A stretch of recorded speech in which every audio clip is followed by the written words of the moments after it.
मुंबई की वो बस्ती जहां सूरज की किरणें भी बमीन तक पहुंचने से कतराती थीं, जहां नालियों की बदबू और कारखानों का धुआं ही वहां के लोगों की किस्मत थी। धारावी की इन तंग गलियों में टीन और प्लास्टिक से बनी एक छोटी सी झोपड़ी में 17 साल का आर्यन रहता था। लोग कहते हैं कि कीचड़ में ही कमल खिलता है, लेकिन उस कीचड़ में रहने का दर्द सिर्फ वही जानता है जो उस दलदल में सांस लेता है। आर्यन की दुनिया बाकी लड़कों से अलग थी। जब बस्ती के बाकी लड़के इल्मी हीरो बनने का सपना देखते या गली के नुक्कड़ पर ताश खेलते, आर्यन अपनी झोपड़ी की टूटी हुई छत से आसमान को निहारता रहता था। उसकी आंखों में भूख नहीं थी, बल्कि एक अजीब सी प्यास थी तारों को जानने की, उस अनंत आकाश को छूने की। उसके पिता, जो एक मिल मजदूर थे, बरसों पहले टीबी की बीमारी से इस दुनिया को छोड़ गए थे, पीछे छोड़ गए थे। कर्ज का एक पहाड़ और एक बूढ़ी बीमार मां, सावित्री, वो नाम जो त्याग की मूरत था। अपनी जवानी, अपनी खुशियां, सब कुछ उसने आर्यन के लिए गिरवी रख दिया था। वह सुबह 4 बजे उठती, 4 घरों में झाड़ू पोछा करती, बर्तन मांजती, ताकि शाम को आर्यन की थाली में 2 रोटियां आ सकें। उसके हाथ, जो कभी कोमल हुआ करते थे, अब काम कर करके पत्थर जैसे सख्त हो गए थे। लेकिन उसकी आंखों में आर्यन के लिए जो ममता थी, वो आज भी वैसी ही थी जैसी उसके बचपन में थी। एक उमस भरी दोपहर थी। आर्यन रद्दी के गोदाम में बैठा था। यह उसका काम था, शहर भर से आए कचरे को अलग करना। प्लास्टिक अलग, लोहा अलग और कागज अलग। हाथों में दस्ताने नहीं थे, पैरों में चप्पल टूटी हुई थी। पसीने से लथपथ आर्यन एक पुराने बोरे से किताबें निकाल रहा था। तभी उसकी नजर एक फटी हुई मैगजीन पर पड़ी। उसका कवर फट चुका था, पन्ने पीले पड़ गए थे, लेकिन उस पर छपी तस्वीर ने आर्यन के दिल की धड़कन रोक दी। वो एक रॉकेट की तस्वीर थी, नासा का एक पुराना मिशन। आर्यन ने कांपते हाथों से उस मैगजीन को उठाया। उसे अंग्रेजी बहुत अच्छी नहीं आती थी, सरकारी स्कूल में जितनी सीखी थी बस उतनी ही। लेकिन विज्ञान की भाषा शब्दों की नहीं, समझ की होती है। उसने पन्ना पलटा। उसमें लिखा था कि कैसे गुरुत्वाकर्षण को मात देकर इंसान चांद तक पहुंचा। आर्यन वहीं उस कचरे के ढेर पर बैठ गया। बदबू, गर्मी, मक्खियां, सब कुछ जैसे गायब हो गया। उसके लिए वो रद्दी का गोदाम अब कोई नर्क नहीं था, वो उसका क्लासरूम बन गया था। शाम को जब वो घर लौटा तो मां चूल्हे के पास बैठी खांस रही थी। धुएं से उसकी आंखें लाल हो गई थीं। आर्यन ने दौड़कर पानी का लोटा मां के मुंह से लगाया। मां, तुम आराम क्यों नहीं करती? मैं आ गया हूं ना, मैं बना लूंगा खाना, आर्यन ने कहा, मां की पीठ सहलाते हुए। सावित्री ने फीकी मुस्कान के साथ बेटे को देखा। अरे पगले, तू दिन भर काम करके थका हारा आया है, मैं तो बस बैठी ही थी। देख, आज तेरे लिए तेरी पसंद की आलू की सब्जी बनाई है। आर्यन जानता था कि मां झूठ बोल रही है। घर में सब्जी लाने के पैसे नहीं थे। एरूर वो बाजार में सब्जी वालों से बचे कुचे दागी आलू मांगकर लाई होगी। उसके गले में निवाला अटक गया। उसने अपनी जेब से वो फटी हुई मैगजीन निकाली। मां, देखो मुझे क्या मिला। आर्यन की आवाज में एक बच्चे जैसा उत्साह था। सावित्री ने उस मैगजीन को देखा। उसे अक्षर नहीं आते थे, लेकिन बेटे की खुशी उसे समझ आती थी। क्या है ये बेटा? कोई खिलौना है? नहीं मां, ये खिलौना नहीं है, ये रॉकेट है। ये आसमान में जाता है, तारों के पास। लोग इसमें बैठकर दूसरी दुनिया में जाते हैं। आर्यन ने आसमान की तरफ इशारा करते हुए कहा। सावित्री की आंखों में एक डर सा आ गया। उसने मैगजीन को एक तरफ रख दिया और आर्यन का हाथ पकड़ लिया। बेटा, ये सब बड़े लोगों की बातें हैं, हम गरीब लोग हैं। हमारे सपने हमारी झोपड़ी की छत से ऊंचे नहीं होने चाहिए, वरना जब गिरते हैं तो चोट बहुत लगती है। तेरे बापू भी बहुत बड़े सपने देखते थे, और देख क्या हुआ। हमें बस 2 वक्त की रोटी मिल जाए, इज्जत की जिंदगी मिल जाए, वही बहुत है। मां की बातों में दुनियादारी की कड़वी सच्चाई थी, लेकिन आर्यन का मन मानने को तैयार नहीं था। उस रात जब मां सो गई, आर्यन बाहर चबूतरे पर आ गया। बस्ती की बत्तियां बुझ चुकी थीं। दूर कहीं कुत्तों के भौंकने की आवाज आ रही थी। आर्यन ने अपनी वो मैगजीन फिर खोली। स्ट्रीट लाइट की मध्यम रोशनी में वह उन चित्रों को देखने लगा। उसके पास कोई लैब नहीं थी, कोई कंप्यूटर नहीं था, कोई बड़ा गुरु नहीं था। उसके पास था तो बस कचरा। अगले दिन से आर्यन का पागलपन शुरू हो गया। उसने तय कर लिया था कि वह सीखेगा, वह समझेगा कि ये मशीनें कैसे उड़ती हैं, रद्दी के गोदाम में अब वो सिर्फ कचरा बीनने वाला मजदूर नहीं था, वो एक अन्वेषक बन गया था। उसे जो भी किताब मिलती, चाहे वो 10वीं की भौतिक विज्ञान हो या इंजीनियरिंग की रद्दी किताबें, वह उसे घर ले आता। बस्ती के लोग उसे पागल कहने लगे थे। अरे देखो, वो जा रहा है आइंस्टीन का पोता। नुक्कड़ पर बैठे बेकार लड़के उस पर फप्तियां कसते। क्यों बे आर्यन, आज कौन सा जहाज उड़ा रहा है? सुना है तू चांद पर प्लॉट खरीदने वाला है। सब हंस पड़ते। आर्यन सिर झुकाकर निकल जाता। उसे बुरा लगता था, बहुत बुरा, लेकिन वह पलटकर जवाब नहीं देता था। उसे पता था कि जवाब जुबान से नहीं, काम से दिया जाता है। एक दिन उसे कबाड़ में एक पुराना टूटा हुआ चश्मा और पीवीसी पाइप का एक टुकड़ा मिला।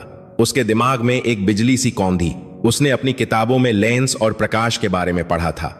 वह जानता था कि अगर उत्तल लेंस को सही दूरी पर रखा जाए तो दूर की चीजें पास दिख सकती हैं।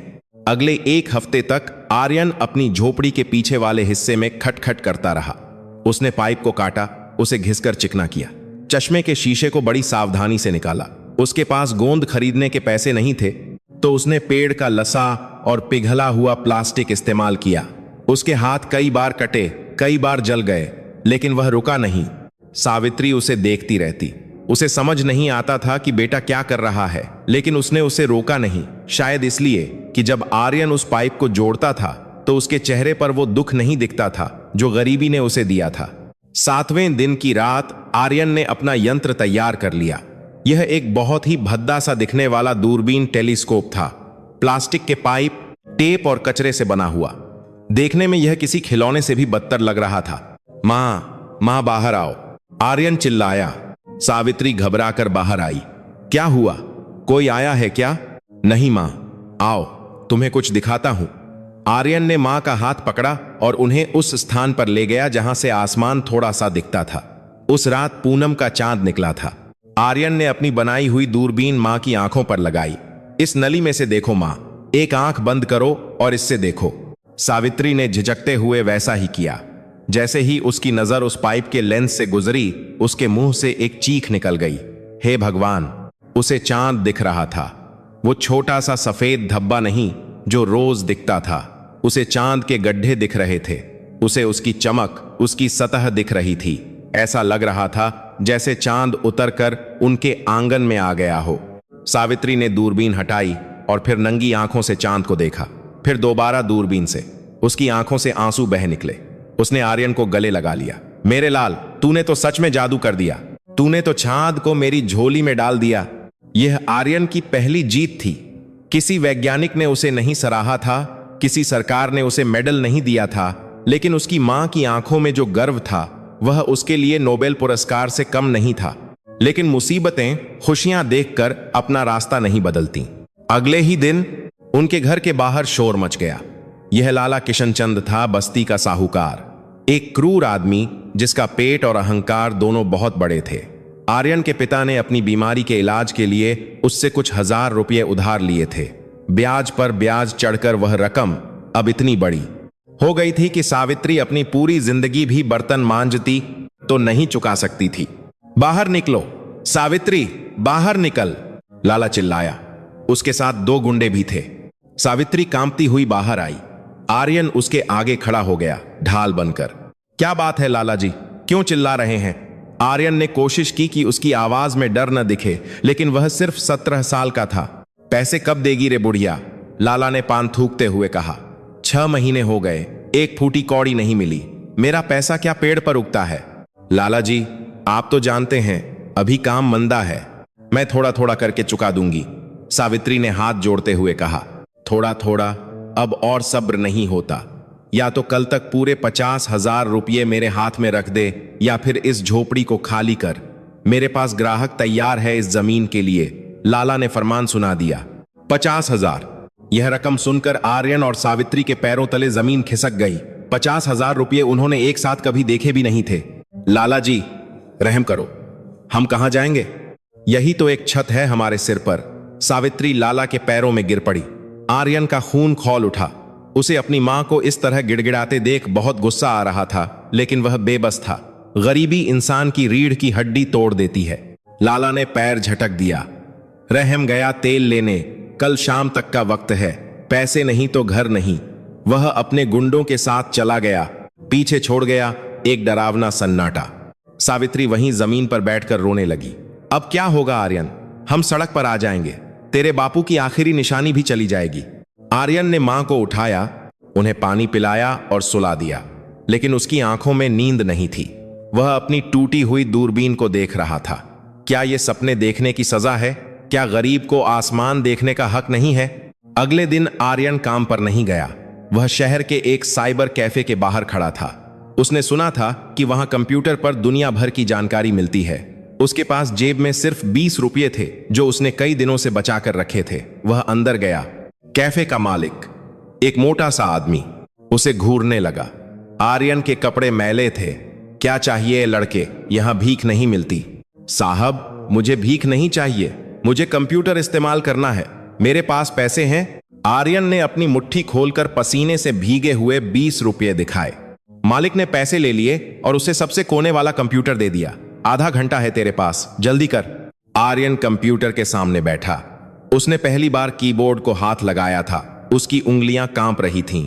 उसने धीरे धीरे टाइप किया, साइंस कंपटीशन, प्राइज मनी, विज्ञान प्रतियोगिता, इनाम राशि। स्क्रीन पर कई चीजें खुलीं। उसकी अंग्रेजी कमजोर थी। वह अटक अटक कर पढ़ रहा था। तभी उसकी नजर एक विज्ञापन पर पड़ी। अंतर्राष्ट्रीय युवा खगोल विज्ञान चुनौती, इंटरनेशनल यूथ एस्ट्रोनॉमी चैलेंज। विषय, कम लागत में अंतरिक्ष अन्वेषण के लिए नवाचार, innovation for low cost space exploration. प्रथम पुरस्कार 5 लाख रुपए और नासा जाने का मौका। अंतिम तिथि 10 दिन बाद। 5 लाख रुपये। आर्यन की आंखें फटी की फटी रह गईं। 5 लाख रुपये में न केवल लाला का कर्ज उतर जाता, बल्कि उसकी मां को कभी काम नहीं करना पड़ता। वह उन्हें एक अच्छा घर दे सकता था। और नासा, वह सपना जो वह खुली आंखों से देखता था। लेकिन फिर उसने नीचे की शर्तें पढ़ी। प्रतिभागी को किसी मान्यता प्राप्त स्कूल या कॉलेज का छात्र होना चाहिए। प्रोजेक्ट की विस्तृत रिपोर्ट और काम करने वाला मॉडल, वर्किंग मॉडल जमा करना होगा। आर्यन का दिल बैठ गया। वह स्कूल छोड़ चुका था। उसके पास कोई आईडी कार्ड नहीं था, कोई प्रिंसिपल का हस्ताक्षर नहीं था। वह तो बस एक कचरा बीनने वाला था। समय खत्म, कैफे वाले ने चिल्लाया। आर्यन बाहर निकल आया। धूप बहुत तेज थी, लेकिन उसे ठंड लग रही थी। एक उम्मीद दिखी और फिर बुझ गई। वह सड़क किनारे पटरी पर बैठ गया। क्या करे? हार मान ले, घर टूटने दे। तभी उसके दिमाग में अपने बापू की कही एक बात गूंजी। बापू कहते थे, बेटा, जब सारे दरवाजे बंद हो जाएं, तो समझ लेना कि भगवान चाहता है तू दीवार तोड़कर नया रास्ता बनाए। आर्यन खड़ा हो गया। उसकी आंखों में आंसू थे, लेकिन उन आंसुओं में आग भी थी। उसे एक रास्ता सूझा था, एक बहुत ही जोखिम भरा रास्ता। शहर का सबसे बड़ा कॉलेज, सेंट जेवियर्स कॉलेज। वहां के प्रिंसिपल मिस्टर डिसूजा के बारे में उसने अखबार के रद्दी टुकड़ों में पढ़ा था कि वह विज्ञान के बहुत बड़े प्रेमी हैं। अगर वह उन्हें मना ले, अगर वह उन्हें अपना हुनर दिखा दे। आर्यन ने दौड़ना शुरू किया। धारावी की गलियों से निकलकर वह शहर की पॉश कॉलोनी की तरफ भागा। उसके नंगे पैर तपती सड़क पर पड़ रहे थे, लेकिन उसे जलन महसूस नहीं हो रही थी। उसका लक्ष्य साफ था। कॉलेज के गेट पर एक बड़ा चौकीदार खड़ा था, मूंछें ताने हुए। कहां घुस रहा है? चौकीदार ने उसे रोक दिया। मुझे प्रिंसिपल साहब से मिलना है, बहुत जरूरी काम है, आर्यन ने कहा, अपनी सांसें संभालते हुए। प्रिंसिपल साहब से? तेरे जैसे लोग प्रिंसिपल साहब से नहीं, पुलिस से मिलते हैं। चल भाग यहां से। चौकीदार ने डंडा दिखाया। आर्यन नहीं हिला। अंकल प्लीज, मेरी जिंदगी का सवाल है, बस एक बार, मैं कोई चोर नहीं हूं। तभी एक बड़ी सी कार गेट के अंदर जाने के लिए रुकी। पिछली सीट पर एक बूढ़े गंभीर चेहरे वाले व्यक्ति बैठे थे। वे मिस्टर डिसूजा थे। उन्होंने खिड़की से इस बहस को देखा। क्या हो रहा है वहां? उन्होंने ड्राइवर से पूछा। साहब, कोई सड़क छाप लड़का है, आपसे मिलना चाहता है। मैं भगाता हूं उसे, ड्राइवर ने कहा। लेकिन मिस्टर डिसूजा की नजर आर्यन के हाथों में दबी उस फटी हुई मैगजीन और उसके झोले से झांकते हुए उस प्लास्टिक के पाइप दूरबीन पर पड़ी। एक पारखी जौहरी हीरे को उसकी चमक से नहीं, उसकी बनावट से पहचान लेता है। रुको, मिस्टर डिसूजा ने कहा। उन्होंने इशारा किया, उसे आने दो। चौकीदार हक्का बक्का रह गया। उसने गेट खोला। आर्यन कार के पास गया। उसका दिल हथौड़े की तरह धड़क रहा था। जी सर, आर्यन ने हाथ जोड़कर कहा। तुम मुझसे मिलना चाहते हो? क्यों? मिस्टर डिसूजा ने अपनी चश्मे के ऊपर से उसे देखा। उनकी आवाज सख्त थी, लेकिन उसमें हिकारत नहीं थी। सर, आर्यन ने अपनी टूटी फूटी हिंदी और अंग्रेजी मिलाकर कहा, मेरे पास एक आइडिया है, स्पेस के लिए, रॉकेट के लिए, लेकिन मेरे पास स्कूल नहीं है। मुझे बस आपका नाम चाहिए। उस फॉर्म पर मैं बाकी सब कर लूंगा। मैं आपको जीत कर दिखाऊंगा। मिस्टर डिसूजा हंसे नहीं। उन्होंने उस लड़के की आंखों में देखा। वहां पागलपन था, वही पागलपन जो कभी उनमें हुआ करता था जब वे जवान थे। गाड़ी में बैठो, उन्होंने कहा। यह आर्यन की जिंदगी का सबसे बड़ा मोड़ था। वह एक कचरा बीनने वाला शहर के सबसे बड़े प्रिंसिपल की कार में बैठा था, लेकिन वह नहीं जानता था कि यह सफर आसान नहीं होने वाला था। कॉलेज के अंदर वातानुकूलित कमरों में बैठे अमीर घरों के छात्र, जिन्होंने लाखों की कोचिंग ली थी, वे आर्यन का इंतजार कर रहे थे, स्वागत करने के लिए नहीं, बल्कि उसे कुचलने के लिए। अगले 10 दिन आर्यन के लिए अग्नि परीक्षा होने वाले थे। उसे न केवल विज्ञान के नियमों से लड़ना था, बल्कि उस समाज से भी लड़ना था जो यह मानता था कि गरीब का बेटा सिर्फ कचरा उठा सकता है, तारे नहीं छू सकता। और सबसे बड़ी बात, लाला का अल्टीमेटम। घड़ी की सुई टिक टिक कर रही थी। सेंट जेवियर्स कॉलेज का प्रिंसिपल ऑफिस। वहां इतनी ठंडक थी कि आर्यन को पसीना सूखते ही कंपकंपी छूटने लगी। दीवारों पर महान वैज्ञानिकों की तस्वीरें थीं, न्यूटन, रमन, कलाम। आर्यन अपनी फटी हुई चप्पलें छिपाने की कोशिश कर रहा था, जो उस संगमरमर के फर्श पर बहुत अजीब लग रही थीं। मिस्टर डिसूजा अपनी बड़ी मेज के पीछे बैठे थे। उन्होंने आर्यन का लाया हुआ पाइप, दूरबीन हाथ में लिया। उन्होंने उसे घुमाकर देखा, लेंस की जांच की, फिर उन्होंने एक गहरी सांस ली और आर्यन की आंखों में देखा। तुम्हें पता है, इस कॉलेज में दाखिला लेने के लिए बच्चों के बाप लाखों रुपये डोनेशन देते हैं, डिसूजा ने गंभीर स्वर में कहा।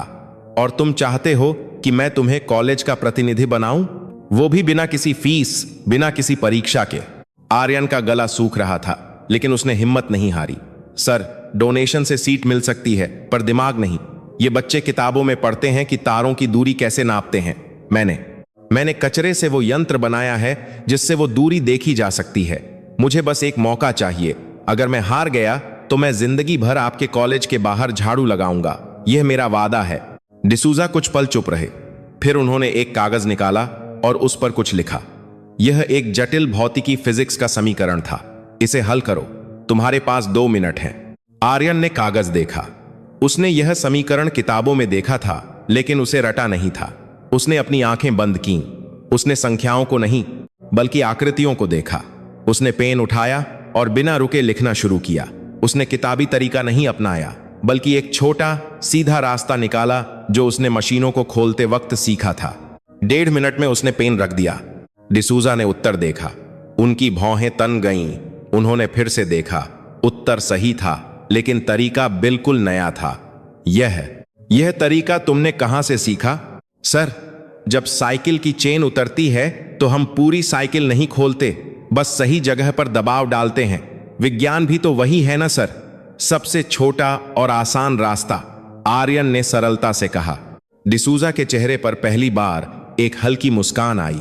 उन्होंने एक फॉर्म निकाला और उस पर हस्ताक्षर कर दिए। तुम्हें लैब इस्तेमाल करने की अनुमति है आर्यन, लेकिन याद रखना, वहां तुम्हारे दोस्त नहीं होंगे। वहां वो लोग हैं जिन्हें लगता है कि विज्ञान सिर्फ अमीरों की जागीर है। तुम्हें अपनी लड़ाई खुद लड़नी होगी। आर्यन ने झुककर उनके पैर छुए। शुक्रिया सर। जाओ और साबित करो कि कीचड़ में सिर्फ कीड़े नहीं, हीरे भी होते हैं, डिसूजा ने कहा। आर्यन जब बाहर निकला तो उसे लगा कि उसके पैरों में पंख लग गए हैं, लेकिन असली चुनौती अब शुरू हुई थी। प्रतियोगिता के लिए उसे एक रोवर बनाना था। एक ऐसी मशीन जो मंगल ग्रह जैसी ऊबड़ खाबड़ जमीन पर चल सके और वहां से मिट्टी के नमूने जमा कर सके। बाकी छात्र इसके लिए महंगे मोटर्स, सेंसर्स और धातु का इस्तेमाल कर रहे थे। आर्यन के पास क्या था? धारावी का कबाड़। अगले 5 दिन आर्यन के लिए पागलपन भरे थे। वह दिन भर रद्दी के पहाड़ में चीजें ढूंढता। उसे एक पुरानी टूटी हुई वॉशिंग मशीन मिली। उसने उसकी मोटर निकाल ली। एक बच्चे की फेंकी हुई रिमोट कंट्रोल कार से उसने गियर निकाले। एक पुराने रेडियो से उसने ट्रांजिस्टर और तार निकाले। बस्ती के लोग उसे देखते और सिर हिलाते। पागल हो गया है लड़का। मां कर्ज में डूब रही है और यह कबाड़ इकट्ठा कर रहा है। लेकिन सावित्री को उस पर भरोसा था।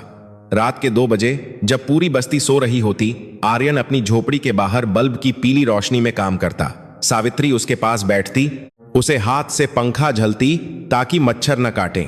थक गया होगा बेटा, सो जा अब, सावित्री कहती। नहीं मां, आर्यन अपनी मशीन के पहियों को कसते हुए कहता।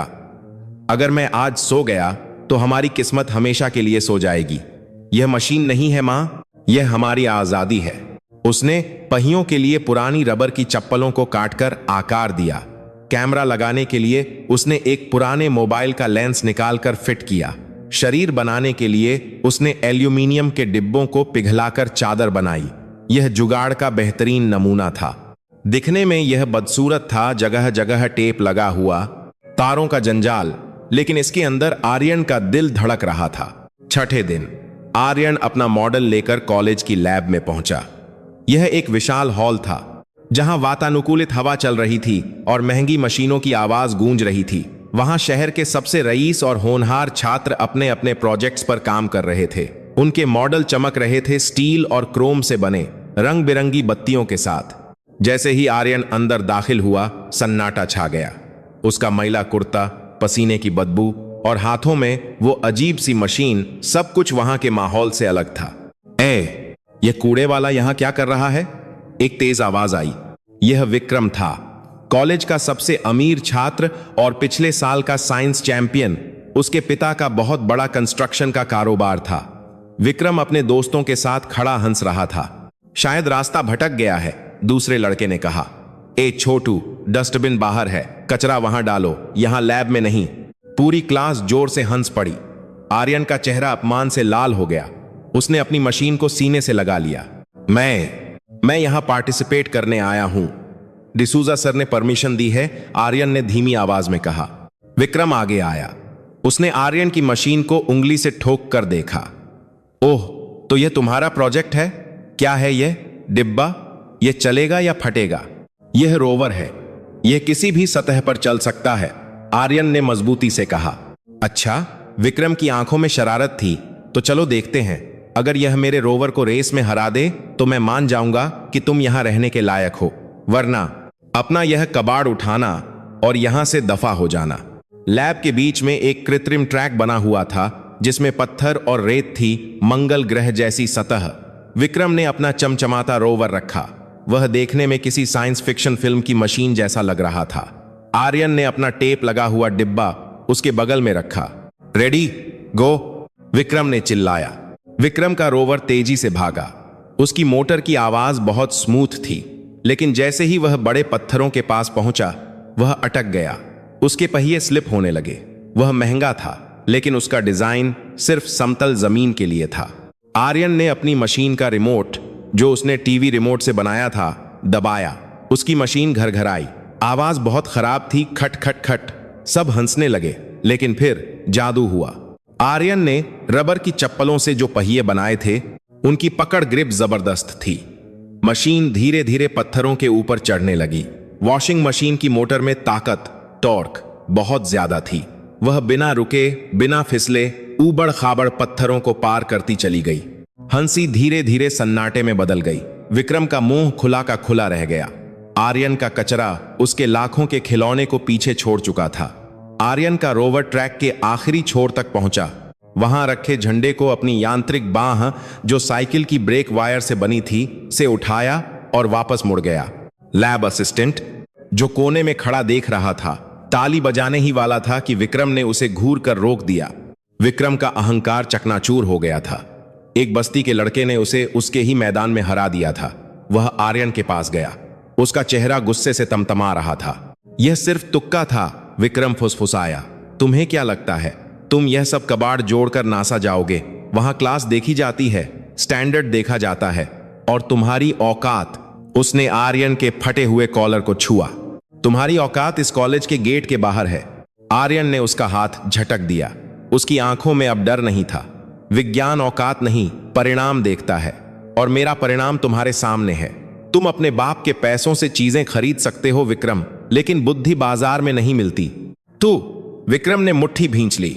वह आर्यन को मारने ही वाला था कि तभी घंटी बज गई। लंच ब्रेक हो गया। बच गया तू, विक्रम ने जाते जाते धमकी दी। लेकिन याद रखना, फाइनल कंपटीशन में मैं तुझे जीतने नहीं दूंगा। साम दाम दंड भेद, मैं कुछ भी करूंगा। आर्यन ने राहत की सांस ली। उसने अपनी मशीन को प्यार से सहलाया। उसे पता था कि उसने दुश्मन बना लिए हैं, लेकिन उसे यह भी पता था कि उसकी मशीन में दम है। शाम को जब वह घर लौटा तो माहौल अजीब था। सावित्री दरवाजे पर नहीं थी। घर का सामान बिखरा हुआ था। आर्यन का दिल जजोर से धड़कने लगा। मां, उसने आवाज दी। पड़ोस की चाची दौड़कर आई। आर्यन, तू कहां था? लाला के आदमी आए थे। उन्होंने सावित्री को धक्का दिया। वह गिर गई। उसे अस्पताल ले गए हैं। आर्यन के हाथों से उसका बैग छूट गया। दुनिया घूम गई। वह पागलों की तरह सरकारी अस्पताल की तरफ भागा। अस्पताल के बरामदे में सावित्री एक टूटी हुई खाट पर लेटी थी। उसके सिर पर पट्टी बंधी थी। वह बेहोश नहीं थी, लेकिन दर्द से कराह रही थी। मां, आर्यन उसके पैरों में गिर पड़ा। मां, यह किसने किया? सावित्री ने कांपते हाथ से आर्यन का चेहरा हुआ। मैं ठीक हूं बेटा, बस थोड़ी चोट लगी है। लाला कह रहा था कि कल आखिरी दिन है। अगर कल शाम तक पैसे नहीं मिले तो वह घर पर कब्जा कर लेगा और हमें पुलिस में दे देगा। आर्यन की आंखों से आंसू बह निकले। उसने अपनी मुट्ठी भींच ली। कल प्रतियोगिता का दिन था। अगर वह जीतता है तो उसे 5 लाख का चेक तुरंत मिल सकता था, ऐसा उसने सुना था। लेकिन अगर वह हारा तो मां सड़क पर होगी और वह जेल में। दबाव इतना था कि कोई पत्थर भी टूट जाए, लेकिन आर्यन इंसान था। मां, आर्यन ने अपने आंसू पोंछे। कल सब ठीक हो जाएगा, बस 24 घंटे और, तू देखियो, तेरा बेटा राजा बनकर लौटेगा। लेकिन आर्यन नहीं जानता था कि कॉलेज में विक्रम ने उसके लिए एक जाल बिछाया है। विक्रम नहीं चाहता था कि कोई स्लम डॉग उसकी जगह ले। उसने रात में लैब के चौकीदार को पैसे खिलाकर लैब की चाबी हासिल कर ली थी। अगली सुबह प्रतियोगिता का दिन। आर्यन अपनी मशीन को बॉक्स में डालकर मां का आशीर्वाद लेकर निकला। उसके दिमाग में सिर्फ एक लक्ष्य था, जीत। कॉलेज का ऑडिटोरियम खचाखच भरा था। जज की कुर्सी पर इसरो के रिटायर्ड वैज्ञानिक डॉ सुब्रमण्यम और शहर के मेयर बैठे थे। डिसूजा सर भी मंच पर थे। एक एक करके छात्रों ने अपने प्रोजेक्ट दिखाए। सब शानदार थे। फिर विक्रम की बारी आई। उसका रोवर अब और भी बेहतर लग रहा था। उसने बहुत अच्छा प्रदर्शन किया। जजों ने तालियां बजाईं और अब एंकर ने घोषणा की, अगला प्रतियोगी है आर्यन, जो किसी स्कूल से नहीं है। वह एक स्वतंत्र प्रविष्टि, इंडिपेंडेंट एंट्री है। आर्यन मंच पर आया। उसने अपना बॉक्स खोला, लेकिन जैसे ही उसने अपनी मशीन बाहर निकाली, हॉल में एक अजीब सी आवाज गूंजी। आर्यन सन्न रह गया। उसकी मशीन, उसकी मेहनत, वह टूटी हुई थी। उसके रोवर के तार कटे हुए थे। मुख्य सर्किट बोर्ड पर किसी ने तेजाब जैसा कुछ डाल दिया था। वह पूरी तरह जल चुका था। यह एक हादसा नहीं था, यह हत्या थी, एक सपने की हत्या। विक्रम, जो पहली पंक्ति में बैठा था, मंद मंद मुस्कुरा रहा था। उसने अपने गले पर अंगूठा फेरते हुए आर्यन को इशारा किया। खत्म। जज डॉ सुब्रमण्यम ने चश्मा ठीक करते हुए पूछा, बेटा क्या हुआ? अपना डेमो शुरू करो। आर्यन की आंखों के सामने अंधेरा छा गया। मां का चेहरा, लाला की धमकी और वो जला हुआ सर्किट। उसके पास कुछ नहीं बचा था। सब खत्म हो गया था। सर, मैं, आर्यन की आवाज भर्रा गई, मेरी मशीन खराब हो गई है। भीड़ में फुसफुसाहट होने लगी। देखा, कहा था ना, यह सड़क छाप क्या बनाएगा? जरूर कबाड़ उठाया होगा, टूट गया होगा। डिसूजा सर अपनी कुर्सी से खड़े हो गए। वह भी हैरान थे। क्या आर्यन हार मान लेगा? क्या कहानी यहीं खत्म हो जाएगी, या फिर एक जीनियस के दिमाग में प्लान बी हमेशा तैयार रहता है? आर्यन ने अपनी मशीन के अंदर झांका।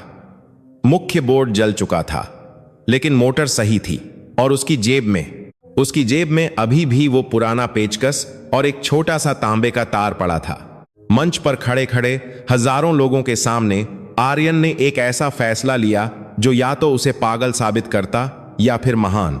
सर, आर्यन ने माइक पर कहा। उसकी आवाज अब कांप नहीं रही थी। मुझे बस 5 मिनट चाहिए। मशीन का दिल रुक गया है, लेकिन धड़कन वापस लाई जा सकती है। ऑडिटोरियम में सन्नाटा था, लेकिन वह शांति नहीं थी। वह तूफान से पहले की खामोशी थी। हारों आंखें मंच पर बैठे उस अकेले लड़के पर टिकी थीं। बड़ी बड़ी स्क्रीन पर आर्यन का पसीने से लथपथ चेहरा और उसके कांपते हुए हाथ दिखाई दे रहे थे। घड़ी की सुई टिक टिक कर रही थी। 5 मिनट, सिर्फ 5 मिनट थे। एक मरे हुए सपने को जिंदा करने के लिए। आर्यन ने अपनी मशीन को खोला। अंदर से अभी भी जलने की बदबू आ रही थी। मुख्य सर्किट बोर्ड, जो मशीन का दिमाग था, वह पूरी तरह काला पड़ चुका था। विक्रम ने बहुत सफाई से काम किया था। उसने कंट्रोलर चिप को जला दिया था। इसका मतलब था कि अब मशीन को रिमोट से नियंत्रित नहीं किया जा सकता था। पहियों को कब घूमना है, कब रुकना है, यह बताने वाला दिमाग मर चुका था। पहली पंक्ति में बैठा विक्रम अपने दोस्तों को कोहनी मार रहा था। देखो, अब यह कबाड़ी रोना शुरू करेगा, विक्रम ने फुसफुसाते हुए कहा। लेकिन आर्यन रो नहीं रहा था।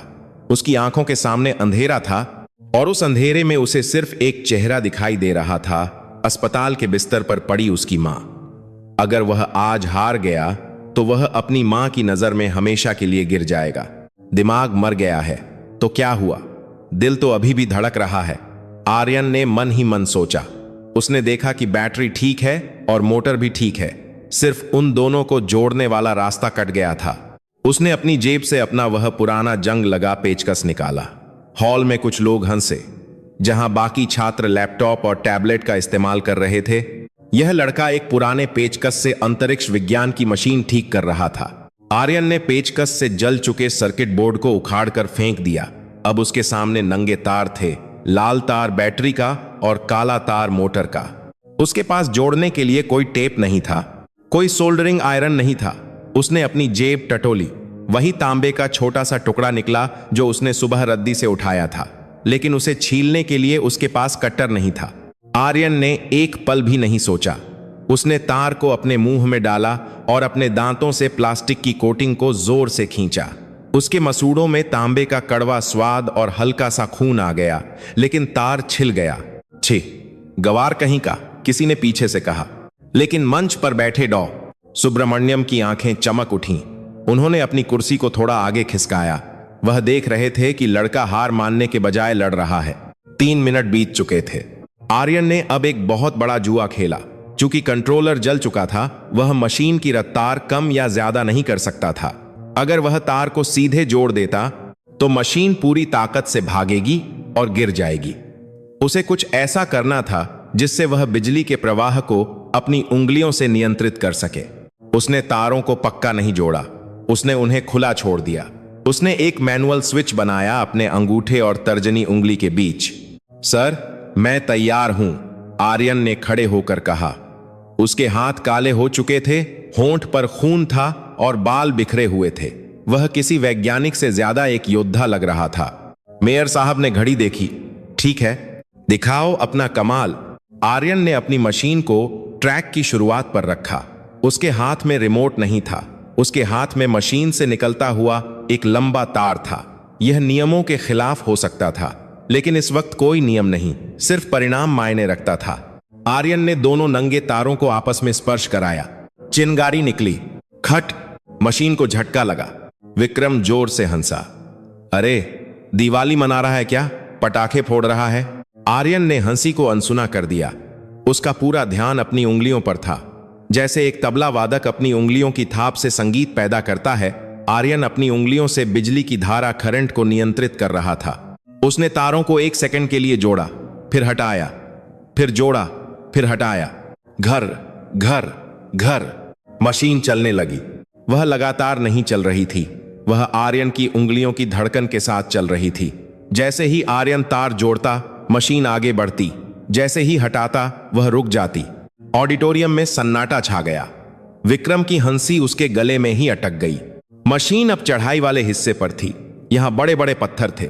यह सबसे मुश्किल हिस्सा था। अगर रफ्तार ज्यादा हुई तो मशीन पलट जाएगी, अगर कम हुई तो फिसल जाएगी।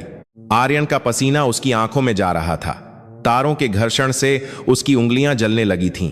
नंगे तार गर्म हो रहे थे। उसे करंट के हल्के झटके भी लग रहे थे, लेकिन उसने उंगलियां नहीं हटाईं। उसे दर्द का एहसास ही नहीं हो रहा था। उसे बस वो 5 लाख रुपये दिख रहे थे। चल चल मेरी जान, आर्यन बुदबुदाया। मशीन एक बड़े पत्थर पर अटक गई। पहिया हवा में घूमने लगा। भीड़ की सांसें थम गईं। आर्यन ने तार को जोर से दबाया, पूरी पावर दी। मशीन का पिछला हिस्सा हवा में उठा और एक जोरदार खट्टाक के साथ उसने पत्थर को पार कर लिया। शाबाश, डॉ सुब्रमण्यम के मुंह से अचानक निकल गया। अब आखिरी पड़ाव था। मशीन को वहां से मिट्टी का नमूना उठाना था, लेकिन रोबोटिक आर्म हाथ का मोटर भी उसी तार से जुड़ा था। आर्यन को एक ही तार से दो काम करने थे। यह लगभग नामुमकिन था। उसने एक हाथ से मशीन का संतुलन बनाया और दूसरे हाथ से तारों को एक खास लय रिदम में टच किया। 2 बार जल्दी, 1 बार देर तक। यह उसकी अपनी बनाई हुई कोडिंग थी। मशीन का यांत्रिक हाथ खुला। उसने नीचे से एक मुट्ठी रेत उठाई और अपने कंटेनर में डाल दी। हॉल में पिन गिरने जैसी शांति थी। लोग अपनी कुर्सियों के किनारे पर बैठे थे। यह किसी हॉलीवुड फिल्म का दृश्य नहीं था, यह एक गरीब लड़के की जिद का तमाशा था। आर्यन ने तारों को अलग किया। मशीन रुक गई। उसने मशीन को उठाया और जजों की मेज की तरफ बढ़ा। उसके हाथ जल चुके थे, उंगलियों पर छाले पड़ गए थे।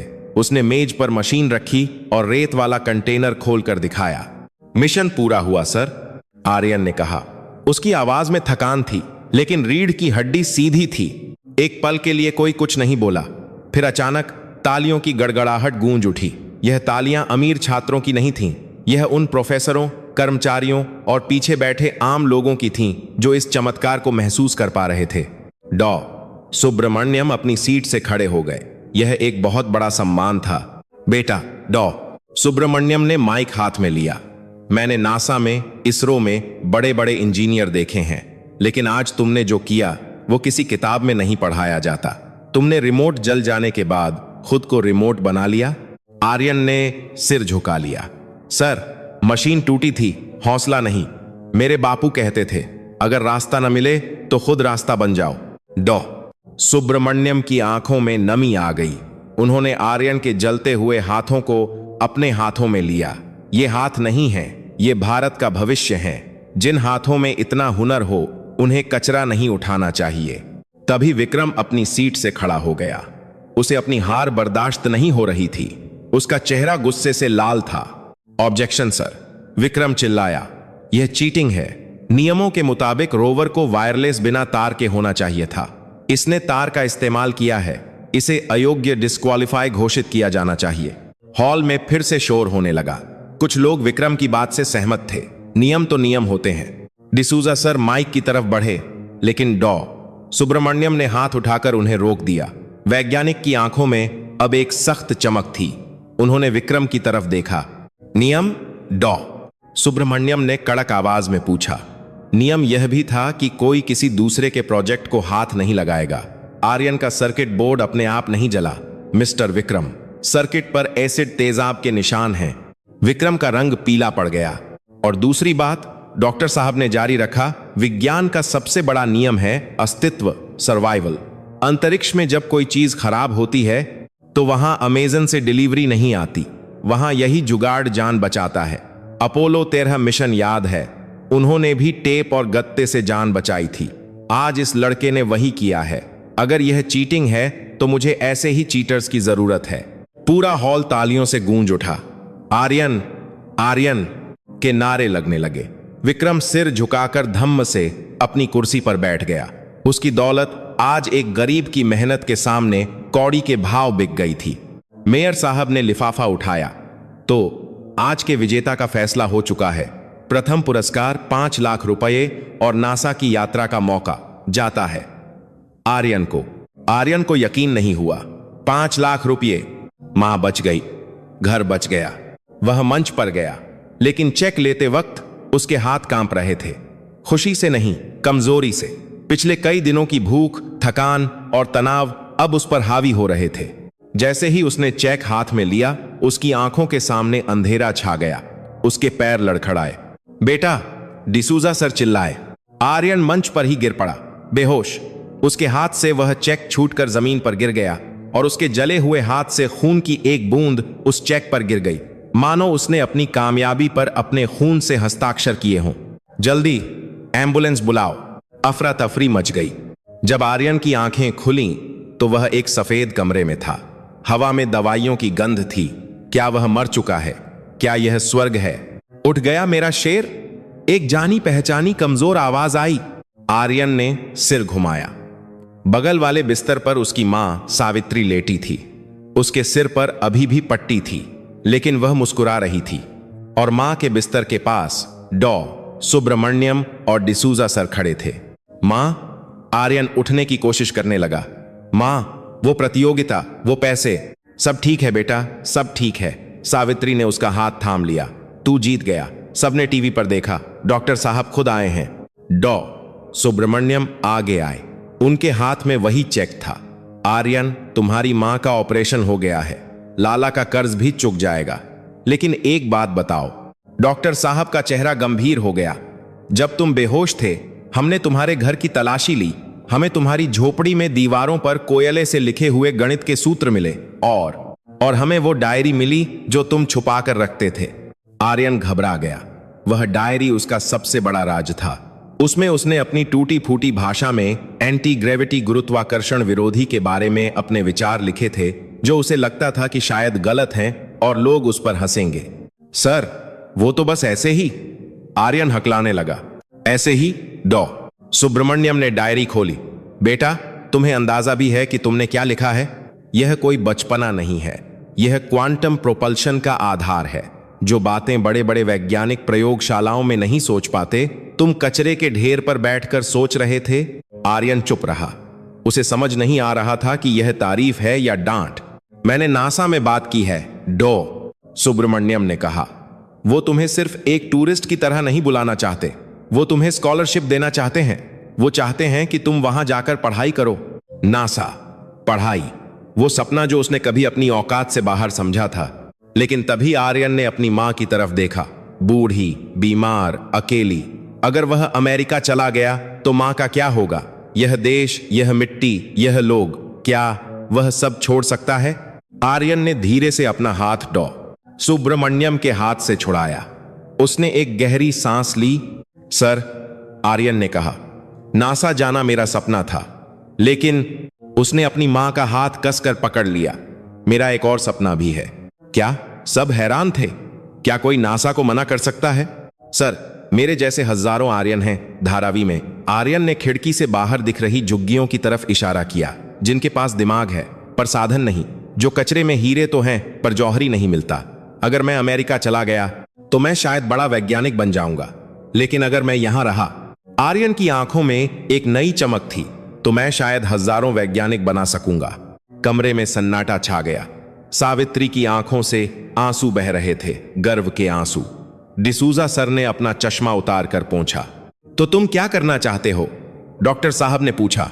सर, मुझे ये 5 लाख रुपये लाला का कर्ज चुकाने के लिए चाहिए, और जो बाकी बचेंगे। आर्यन ने अपनी मां को देखा, फिर डॉक्टर को। क्या हम बस्ती में एक छोटा सा स्कूल खोल सकते हैं, जहां सिर्फ रट्टा न लगवाया जाए बल्कि कबाड़ से जुगाड़ करना सिखाया जाए, जहां बच्चों को यह न बताया जाए कि आसमान बहुत दूर है? डॉ सुब्रमण्यम मुस्कुराए, एक ऐसी मुस्कान जो बहुत दुर्लभ थी। उन्होंने अपना हाथ आर्यन के सिर पर रखा। बेटा, नासा तो बहुत लोग गए हैं, लेकिन भारत को बदलने का जिगर बहुत कम लोगों में होता है। तुम स्कूल खोलो और सुनो। उन्होंने अपनी जेब से एक पेन निकाला, एक बहुत महंगा स्पेस पेन। इसमें इसरो और मैं, हम दोनों तुम्हारी मदद करेंगे, यह वादा रहा। वर्षों बाद एपिलॉग। मुंबई की उसी बस्ती में जहां कभी कचरे के ढेर हुआ करते थे, अब एक पक्की इमारत खड़ी है। उसके गेट पर बड़े अक्षरों में लिखा है, सावित्री इनोवेशन सेंटर, सावित्री नवाचार केंद्र। अंदर क्लासरूम में ब्लैक बोर्ड नहीं है, बल्कि पुरानी मशीनों के पुर्जे, तार और मोटर बिखरे पड़े हैं। वहां बच्चे किताबों में सिर गड़ाए नहीं बैठे हैं, बल्कि हाथों में पेचकस लिए मशीनों से खेल रहे हैं। और कमरे के बीच में एक नौजवान आदमी खड़ा है। वह अब सूट बूट में है, लेकिन उसकी जेब में आज भी एक पुराना जंग लगा पेचकस और एक मुड़ा हुआ तांबे का तार है। यह आर्यन है। एक छोटी बच्ची दौड़ती हुई उसके पास आती है। भैया, भैया, देखो मैंने क्या बनाया। वह उसे टूटे हुए पंखे और बोतल से बना एक छोटा ड्रोन दिखाती है। आर्यन उसे हाथ में लेता है। वह ठीक वैसा ही है जैसा उसने कभी बनाया था, कबाड़ लेकिन कमाल। अरे वाह, आर्यन मुस्कुराता है। यह तो बहुत ऊंचा उड़ेगा। कितना ऊंचा भैया? छत तक, बच्ची पूछती है। आर्यन उसे गोद में उठाता है और खिड़की से बाहर आसमान की तरफ इशारा करता है। वहां शाम का पहला तारा चमक रहा है। नहीं मुन्नी, आर्यन कहता है, छत तक नहीं, वहां तारों तक। क्योंकि आर्यन जानता है कि अगर हौसले में जुगाड़ और दिल में आग हो तो कचरे के ढेर से भी मंगल ग्रह का रास्ता मिल सकता है। सच ही कहा है, सितारों को आंखों में महफूज कर लो, बड़ी दूर तक रात ही रात होगी। मुसाफिर हो तुम भी, मुसाफिर हैं हम भी, फिर किसी मोड़ पर मुलाकात होगी।